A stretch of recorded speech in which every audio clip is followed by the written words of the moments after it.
तो hi guys, आज की कहानी में आप सबका स्वागत है। आज हमारे साथ है दीपक और काजल। काजल कह रही थी कि दीपक भैया, मुझे भूतों की कहानी सुननी है। क्यों नहीं काजल, आज मैं तुझे कहानी सुनाने जा रहा हूँ गर्ल्स हॉस्टल। गर्ल्स हॉस्टल यानी कि पढ़ाई का। हम अपने पेरेंट्स के साथ से दूर रह के एक कमरे में जाकर पढ़ाई करते हैं ताकि हम कुछ बड़े आदमी बन सके। तो आज की हमारी कहानी है पूजा की। पूजा एक नॉर्मल लड़की। उसके माता पिता उसे पढ़ाई के लिए हॉस्टल में भेज रहे थे। तो वहाँ पर गर्ल्स हॉस्टल के सामने उससे हादसे होने लग गए। मैं तुझे पहले से बताता हूँ। तो पूजा गर्ल्स हॉस्टल में गई थी, तभी उसके ज़्यादा दोस्त लोग नहीं थे, सब कुछ ठीक चल रहा था। तो बस एक ही काम करती थी, पढ़ाई और बस पढ़ाई। ज़्यादा किसी के साथ बात नहीं करना, किसी के साथ उठना बैठना नहीं। तो वहाँ पर वो मैनेजर के यहाँ पर गई और उसने कहा कि मुझे एक कमरा चाहिए। तो उन्होंने रूम नंबर 402 दिया उसे। तो उसने कहा ठीक है, मुझे मंज़ूर है। तो उसने चाबी ली और जैसे ही वो कमरे में जाने वाली थी तो वहाँ पर एक लड़की आई। उसने कहा कि ये कमरा मेरा है, तुम्हारी ये चाबी है। तो उसने 403 की चाबी दी उसे। उसने कहा कि मैनेजर ने गलती कर दी, मैं बाहर गई थी, इसके वजह से मेरी चाबी तुम्हें दे दी और तुम्हारी चाबी मेरे पास रह गई। इतना कहते ही उसने कहा ठीक है। फिर वो रूम नंबर 403 में गई। उतने में वहाँ पर काफ़ी धूल थी क्योंकि बहुत दिन से कमरा बंद था। इसके लिए उसने वहाँ पर साफ़ सफाई करना स्टार्ट कर दिया। जैसे ही साफ़ सफाई हो गई, पहली ही रात थी, उसने पढ़ाई बिढ़ाई की और कमरे में जाकर सोने ही वाली थी कि उतने में उसे खांसने की आवाज़ सुनाई दी।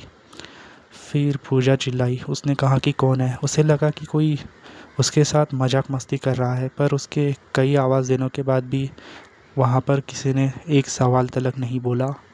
उसे लगा कि वहम है, इसके वजह से उसने वहाँ पर गई और कहने लगी, ये आजकल के लड़के लोग भी ना मेरे साथ मस्ती मजाक करते हैं, मुझे जानते नहीं, इसके लिए लगता है मेरे साथ मजाक कर रहे हैं। कोई दिक्कत नहीं, इन्हें सुबह देखती हूँ। तो सुबह होते ही उसने मैनेजर के पास गई और उसने कहा कि ये लड़के लोग मुझे तंग कर रहे हैं, रात के समय खांसने और चिल्लाने की आवाज़ आ रही थी। उसने कहा कि ठीक है, मैं समझाता हूँ उन्हें, वो तुम्हें कुछ नहीं करेंगे। फिर दूसरे तीसरे दिन उसे चलने की आवाज़ सुनाई दी। ऐसा लग रहा था कि उसके रूम के यहाँ पर कोई चल रहा हो। उसने कहा कि रात के 2 बजे कौन होगा। फिर उसे लगा कि दरवाज़ा खोलना चाहिए। तो उसने की होल से देखने की कोशिश की तो उसे बस पैर ही दिख रहे थे क्योंकि उसका शरीर दिख रहा ही नहीं था। उसने कहा लगता है मुझे दरवाज़ा खोल, अगर मैं दरवाज़ा खोल दी तो कहीं चोर भी हो गया तो मुझे मारना दे। इसके लिए उसने कमरे में से ही उसने देखा तो जब वो किसी लड़की के पैर थे और वो भी उल्टे। पूजा डर गई, उसके मुंह से आवाज़ ही नहीं निकली। उसके बाद उसे लगा कि उसका वहम है, इसके लिए उसने ज़्यादा किसी के साथ डिस्कस नहीं किया। फिर उसकी एक फ्रेंड बनी वहाँ पर, उसका नाम मनीषा था। तो उसने कहा कि क्या तुम यहाँ पर नहीं आई हो। तो उसने कहा हाँ, मैं नहीं आई हूँ। उसके बाद उसने कैंटीन में खाना पीना स्टार्ट कर दिया। जो पूजा के जो रैगिंग कर रहे थे उसके सामने खड़े थे और उसके ऊपर हंस रहे थे। फिर मनीषा ने कहा छोड़ो उन्हें, वो नए नए लोगों को परेशान करते रहते हैं। उन लोग हैरान हो गए क्योंकि जिस टेबल पर पूजा बैठी थी वहाँ पर उसके अलावा कोई भी नहीं था और पूजा लगातार बात करे जा रही थी। उन लोग के होश उड़ गए। फिर उन्होंने कहा अरे ये पूजा को क्या हो गया है, किसके साथ बात कर रही है। फिर उसने कहा मनीषा तुम सही कह रही थी, वाकई में इन लोग मुझे तंग करने वाले थे। फिर जैसी पूजा और मनीषा उसके सामने गए, उन्होंने कहा क्या है, हम लोग को देखते रहते हो तुम। फिर वो हंस पड़े। उन लोगों ने कहा कि लगता है ये पागल हो गई है। उसके बाद धीरे धीरे जो पूजा को तंग करने लग गए वो वहाँ पर उसे बुलाने लग गए। उसके बाद मनीषा ने क्या जादू कर दिया क्या पता, उनके साथ बहुत चीज़ें अजीब सी होने लग गई। कभी बाल काटना या कभी किसी का पेपर फटना या कभी कभी बुक ही गायब होना। ऐसे ही कारस्तान होते रहे वो लड़के लोग ने सोचा ये क्या हो रहा है हमारे साथ, हमने तो किसी का कुछ नहीं किया, लगता है कोई मजाक कर रहा है।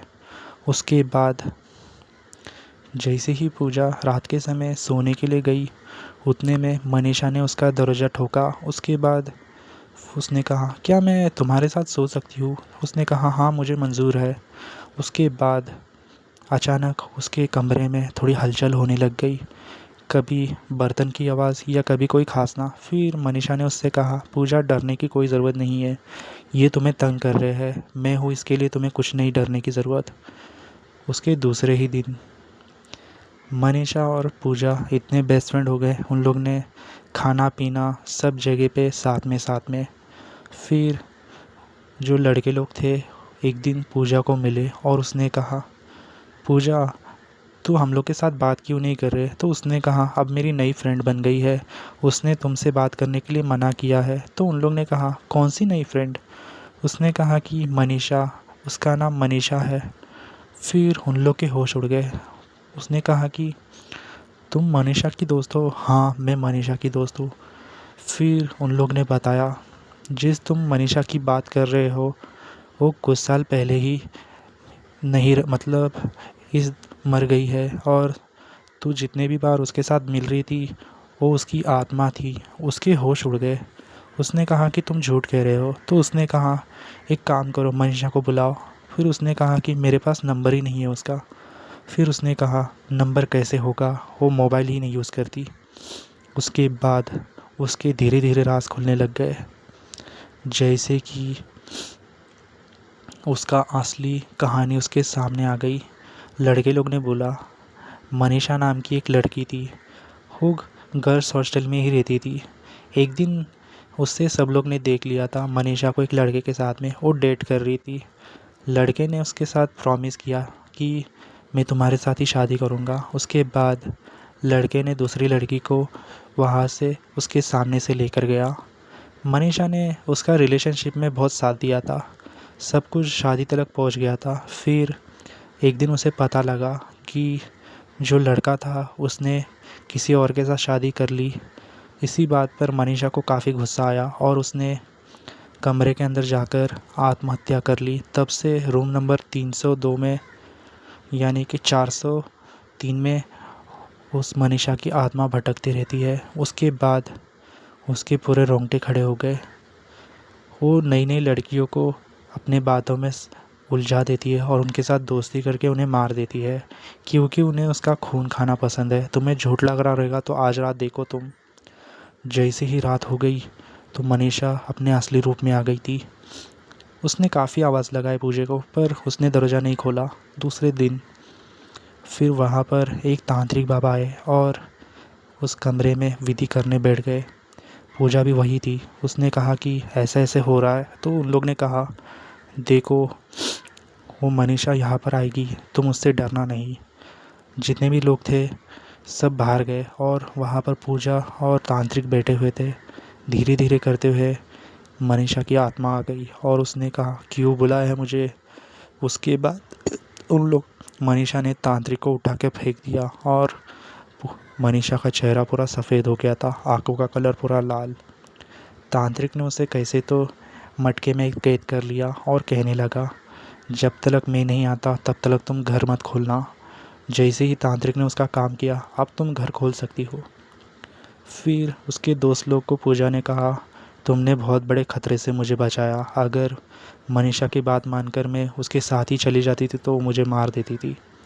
कहते हैं ना कुछ घर होते हैं उनमें कई राज छुपे होते हैं, अलग अलग कहानी। इसके लिए कभी भी हॉस्टल या कभी भी किधर जाना हो तो उसकी जांच पड़ताल करनी चाहिए, ताकि आप कहानी में देख चुके हैं मैं पूजा ने जल्दबाजी में कमरा लिया और उसने जांच पड़ताल नहीं की और उसके साथ जो हुआ आप उसकी कल्पना भी नहीं कर सकते। तो काजल तुझे कहानी कैसी लगी? हाँ काफ़ी अच्छी कहानी थी, पर आज भी मनीषा की आत्मा वहाँ पर भटकती है? नहीं, तांत्रिक बाबा ने उसे एक मटके में डाल दिया है, अब वो वहाँ पर कभी नहीं आएगी। पर उन लोग के डर में वो है, उन्हें लगता है कि मनीषा कभी भी आ सकती है। तो दोस्तों कैसी लगी हमारी कहानी गर्ल्स हॉस्टल्स? मुझे कमेंट्स में बताओ कि आपको ये कहानी कैसी लगी। अगर नए हो तो चैनल को ज़रूर सब्सक्राइब करना दोस्तों। और दोस्तों, क्या आपके पास भी ऐसी डरावनी कहानी है? हमें कमेंट कर सकते हैं, आप सबके सामने लाने की मैं कोशिश ज़रूर करूँगा। दोस्तों, आप सबका हमें सपोर्ट चाहिए। सब्सक्राइब नहीं आ रहे हैं, सपोर्ट करो हमें ताकि हमें नई नई कहानियाँ बनाने का मौका मिले। और लाइक करना, लाइक भी बहुत कम आ रहे हैं। आप सबके सपोर्ट की हमें काफ़ी ज़रूरत है। मिलते हैं ऐसी ही डरावनी कहानी में। इसे शेयर करना और लाइक करना बिल्कुल मत भूलना दोस्तों। शेयर करो और सब्सक्राइब कर दो ताकि मैं ऐसे ही डरावनी कहानी आप सबके